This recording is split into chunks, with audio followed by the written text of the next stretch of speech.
గడ్డివామి గడ్డివాము ఇప్పుడు ఒకప్పుడు 30-40 ఏళ్ల క్రితము ఎవరైనా ఇక వాళ్ళ పిల్లను ఇంటికి ఇవ్వాలి అని అంటే అల్లుడు ఎవరైతే అనుకుంటున్నారో ప్రపోజల్ వాళ్ళ ఇంటికి వెళితే వాళ్ళ బ్యాంకులో డబ్బు ఎంత ఉంది, నగలు ఎంత ఉంది, వాళ్ళ ఇంట్లో ఏముంది అని చూసేవాళ్ళు కాదు. పిల్లని ఇవ్వాలి అని వచ్చే వాళ్ళకు ఫస్ట్ వెనక కళ్ళంలో దొడ్లో ఇది గడ్డి ఎంత ఉంది అని చూసాడు. దాన్ని బట్టి వాడు ఎంత శక్తివంతుడు, ఎంత బలవంతుడు, సో నా బిడ్డ ఎంత సుఖంగా ఉండగలుగుతుంది ఇక్కడ అని బేరీ చేసేవాళ్ళు. ఎందుకు అసలు గడ్డివాముకి పెళ్లి కొడుక్కి సంబంధం అంటే అప్పుడు మెషినరీ లేదు, అవును, మెకనైజేషన్ లేదు, అంత పశువులతోనే.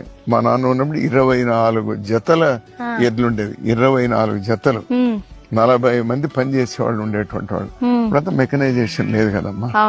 సో అప్పుడు ఆ పశువులకంతా కూడా గడ్డి కావాలి కదా, అక్కడ ఉన్నటువంటి బర్రెలకు, ఆవులకు, వీటికన్నిటి కూడా కావాలి కదా.